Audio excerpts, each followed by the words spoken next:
David Joseph Pittman, 63, has spent over 3 decades on Florida's death row, his life now measured in weeks. His execution is set for September 17, 2025, a final chapter looming after years of appeals and fading hope. To understand how he ended up here, we must rewind to the beginning, where a troubled path first took root.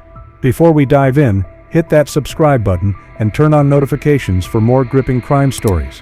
Leave a comment below. Where are you watching from? What's running through your mind as this case unfolds? Your thoughts matter. David Joseph Pittman was born in 1962, though exact details of his birthplace and early childhood remain sparse in public records. Raised in Florida, likely in or near Polk County, Pittman grew up in a working-class environment that offered little stability. His family background is murky, with limited accounts of his parents or siblings, but what's clear is that his home life was far from nurturing. Court records hint at a strained upbringing, marked by economic hardship and emotional turmoil. His parents' struggles, possibly with finances or personal issues, left young David navigating a world where security was scarce. By his teenage years, Pittman's life showed signs of unraveling. He wasn't a standout student, and there's no record of him excelling in school or forming strong ties with mentors who might have guided him. Instead, he drifted toward trouble. Neighbors and acquaintances later described him as a quiet but volatile kid, prone to sudden bursts of anger. Did something snap early on, or was it a slow burn of resentment? Public records don't mention juvenile arrests, but small acts of rebellion, skipping school, clashing with authority, likely set the stage for what came later. As a young adult, Pittman's life grew messier. He married Marie Knowles, tying himself to a family that would later become central to his tragic story. David Joseph Pittman met Marie Knowles in the late 1970s or early 1980s, likely in Polk County, Florida, where both grew up in the working-class town of Mulberry. Pittman, then in his late teens or early 20s, was a reserved but intense young man, working odd jobs, possibly as a mechanic. Marie, close in age, was connected to her tight-knit family, her parents Clarence and Barbara, and her younger sister Bonnie. Their early romance likely felt like a spark of hope for Pittman, a chance to build something stable amid his turbulent life. Was Marie drawn to his quiet charm, or did she see a man she could fix? Their relationship moved quickly, and they married sometime before 1985, though the exact date isn't clear in available records. At first, things seemed promising. Pittman worked to provide, and Marie, rooted in her family's values, tried to build a home. They lived in Mulberry, close to the Knowles family, which played a big role in their lives. But beneath the surface, cracks were forming. Pittman's temper, noted in court records as volatile, clashed with Marie's family ties. He felt like an outsider, especially around Bonnie, who was protective of her sister. Did Pittman resent the Knowles' influence, or was something darker brewing? By the late 1980s, Pittman and Marie's marriage was unraveling. Court records paint a picture of a relationship strained by arguments, financial stress, and mistrust. Pittman's work was inconsistent, and money was tight, adding pressure to their already fragile bond. Marie leaned on her family for support, which seemed to fuel Pittman's frustration. He grew increasingly possessive, according to trial testimonies, and his interactions with the Knowles family became tense. Bonnie, in particular, was wary of him, and court documents reveal she accused Pittman of raping her years earlier, a claim that never led to formal charges, but deepened the family's distrust. This accusation hung over the marriage like a storm cloud, driving a wedge between Pittman and Marie. Their home life was a battleground. Pittman's anger flared during fights, and Marie, torn between her husband and her family, struggled to keep the peace. Neighbors later described hearing loud arguments, though no police reports of domestic violence surfaced in public records. The couple separated by 1989, with Marie filing for divorce, a move that enraged Pittman. He felt betrayed, believing the Knowles family was turning Marie against him. Was it jealousy, pride, or something more sinister that kept him from letting go? The turning point came in early 1990, as the divorce proceedings intensified. Court records show Pittman was consumed by bitterness, especially toward Bonnie, who he blamed for poisoning Marie against him. The rape allegation, though unprosecuted, had left a permanent scar, and Pittman's threats against the Knowles family grew more frequent, according to witnesses. In the months before the crime, he was spiraling. Jobless, isolated and fixated on settling scores. A chilling detail emerged in trial testimony. Pittman told a friend he'd make the Knowles family pay for ruining his life.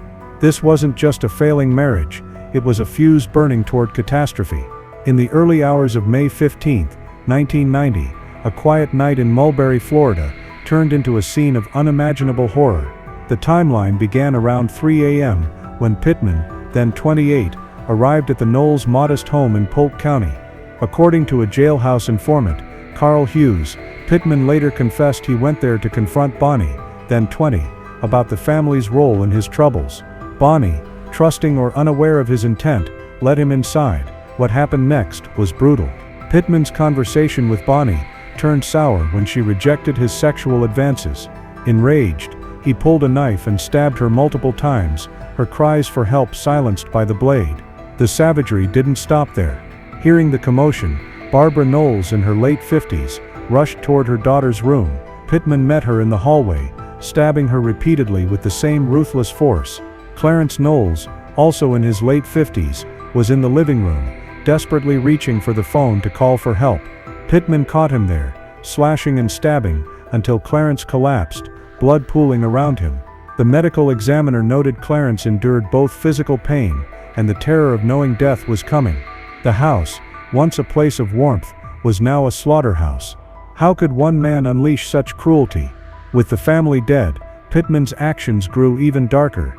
He doused the home with an accelerant and set it ablaze, flames engulfing the bodies of Clarence, Barbara, and Bonnie. The fire wasn't just destruction, it was an attempt to erase his crime. Pittman wasn't done. He stole Bonnie's brown Toyota, driving it a half-mile away, before abandoning it in a ditch near a construction site. But he didn't stop there. Around 6:30 a.m., as a construction worker arrived at the site, he noticed Pittman's homemade wrecker pulling up to the Toyota. Moments later, smoke rose from the car. Pittman had set it on fire, another desperate attempt to cover his tracks. The horrific crimes of David Joseph Pittman came to light in the early hours of May 15, 1990, when a newspaper deliveryman spotted flames on the horizon in Mulberry, Florida. He alerted authorities, and Polk County firefighters arrived to find the Knowles family home engulfed in fire. Once the blaze was extinguished, investigators discovered a chilling scene: the charred bodies of Clarence Knowles, Barbara Knowles, and their daughter Bonnie, all bearing multiple stab wounds. The medical examiner confirmed the cause of death was not the fire, but brutal stabbings, with each victim enduring conscious pain before dying. The house was a crime scene, and the investigation kicked into high gear. How could an entire family be wiped out so viciously? Polk County Sheriff's Office detectives quickly zeroed in on David Pittman, the estranged husband of Marie Knowles, the victim's daughter and sister. Pittman's bitter divorce from Marie and his known hostility toward her family, especially Bonnie, made him an immediate suspect. The forensic evidence was damning. Investigators found blood at the scene, though specific DNA testing details from 1990 are limited in public records due to the era's less advanced technology. However, the medical examiner's report confirmed the victims were stabbed with a knife, and the fire was deliberately set with an accelerant, pointing to an attempt to destroy evidence. A critical break came when detectives located Bonnie's brown Toyota, stolen from the home, and found burning in a ditch a half-mile away, near a construction site. A witness, a construction worker, saw Pittman's homemade wrecker near the car, just before it was set ablaze around 6:30 a.m. Another resident spotted a man running from the burning vehicle, and later identified Pittman from a photo lineup. This tied Pittman directly to the crime scene and the cover-up. Court records show he knew the police were circling, his connection to the Knowles family making him an obvious suspect. His mother, sensing the gravity of the situation, urged him to turn himself in. On May 16, 1990, just one day after the murders, Pittman walked into a police station and surrendered. Was it guilt, fear, or a last grasp at control? His confession to Carl Hughes, the jailhouse informant, sealed his fate. Pittman admitted to the killings, detailing how he stabbed Bonnie to silence her, murdered Barbara in the hallway, and killed Clarence as he tried to call for help. He even admitted to burning the house and car to destroy evidence. The emotional toll was staggering. The Knowles family, parents and their young daughter, were pillars in their small community, now reduced to victims of a vengeful rampage. Marie, Pittman's estranged wife, lost her entire immediate family, her grief compounded by the betrayal of a man she once loved. The town of Mulberry was left reeling, the charred remains of the Knowles home a grim reminder of the tragedy. Pittman's prior criminal history strengthened the case. Court records note he had a felony conviction involving a threat of violence, though specifics are not detailed in public sources. This history painted him as capable of escalating to extreme violence. The combination of witness accounts, the stolen and burned car, the arson at the house, and Pittman's own confession to Hughes, formed a tight web of evidence. Was there any way Pittman could escape this? Pittman's initial defense is not fully detailed in public records, but court documents suggest he offered no solid alibi for the night of May 15, 1990. Instead, his defense team focused on challenging the prosecution's case, particularly the reliability of Carl Hughes' testimony. They argued Hughes, facing his own charges, might have fabricated Pittman's confession for leniency, pointing to a letter Hughes wrote to a judge about his cooperation. The defense also questioned the lack of direct forensic evidence, like fingerprints or DNA, explicitly tying Pittman to the murder weapon or the victims' bodies, as DNA technology in 1990 was not as advanced as today.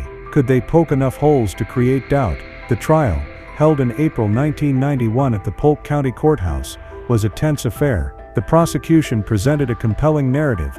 Pittman, consumed by rage over his divorce and Bonnie's accusations, went to the Knowles home to confront her. When she rejected him, he snapped, stabbing her, then killing Barbara and Clarence to eliminate witnesses before burning the house to cover his tracks. Key moments included the medical examiner's testimony about the victim's stab wounds, which showed the ferocity of the attack, and the construction worker's account of seeing Pittman's wrecker near the burning Toyota. Hughes' testimony was a bombshell, detailing Pittman's chilling confession. The defense countered by highlighting Hughes' potential bias and the absence of definitive forensic links, like fingerprints on a knife. But was it enough to sway the jury? On April 19, 1991, the jury returned guilty verdicts on 6 of 7 counts, 3 counts of first-degree murder for Clarence, Barbara and Bonnie, 2 counts of arson for the house and car, and 1 count of grand theft for stealing the Toyota. After the penalty phase, where the prosecution argued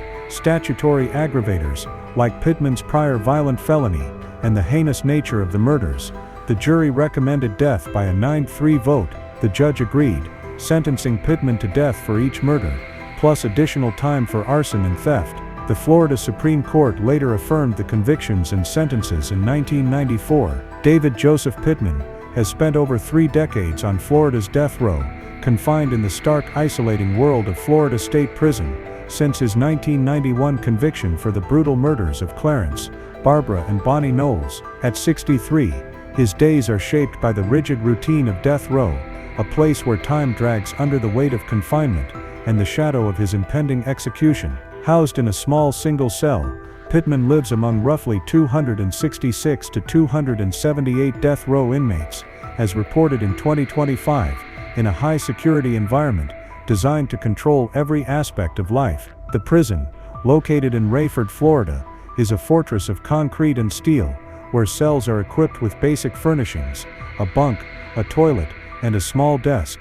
Natural light is scarce, and the air is heavy with the tension of men awaiting their fate. Pittman's behavior on death row has been largely unremarkable, with no public records detailing major incidents or violent outbursts. Unlike some inmates, who clash with guards or inmates, Pittman appears to have kept a low profile, possibly to avoid further scrutiny or to bolster his appeals. Court documents and news reports don't mention him forming close bonds with other prisoners, suggesting he may have stayed solitary, perhaps haunted by his actions, or focused on his legal fight. His daily routine likely mirrors that of other death row inmates, waking early, eating basic meals like oatmeal or sandwiches delivered to his cell, and spending hours alone with limited access to books, writing materials, or radio. Did he ever reflect on the lives he took, or did he bury those thoughts in the monotony of prison life? On remorse, the record is mixed. There's no public evidence of Pittman expressing genuine regret for the murders, though his legal team has argued he's a changed man, pointing to claims of intellectual disability raised in appeals. In 2015, Pittman cited an IQ score of 70, suggesting he might not have fully understood his actions, but the Florida Supreme Court dismissed this as untimely, noting the claim could have been raised earlier. Instead of remorse, Pittman's focus has been on fighting his sentence. He filed multiple appeals, including a 2015 post-conviction motion alleging intellectual disability and ineffective counsel, and a 2017 habeas corpus petition challenging evidence and sentencing errors. All were denied, leaving him to face the reality of his September 17, 2025, execution date. Did he find solace in religion, as some inmates do? No records confirm Pittman turned to faith, but many on death row seek spiritual guidance, so it's possible he met with a chaplain in private moments. As September 17, 2025, approaches, Pittman's final days are governed by Florida's strict death row protocols, with Governor Ron DeSantis signing his death warrant on August 15, 2025. The clock is ticking.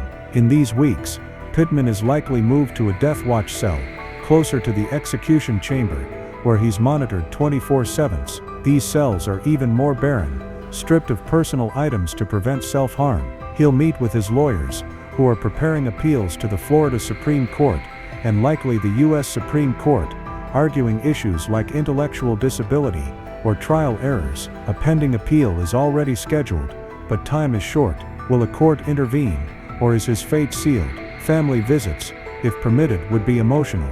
Pittman may see his mother, who urged him to surrender in 1990, or other relatives, though it's unclear if he has maintained close ties. Spiritual advisors, such as a prison chaplain, are common in these moments, offering prayers or counseling as inmates grapple with mortality. Pittman's last meal, a Florida tradition, will likely be requested days in advance, perhaps something simple like fried chicken, pizza, or a favorite from his past, as is typical for death row inmates. The meal is served hours before the execution, a small gesture in a solemn ritual. Florida uses lethal injection as its execution method, having phased out the electric chair after botched executions in the 1990s. On September 17, at 6 p.m., Pittman will be led to the execution chamber at Florida State Prison, strapped to a gurney, and connected to an IV line. A 3-drug protocol, typically a sedative, a paralytic, and a heart-stopping drug,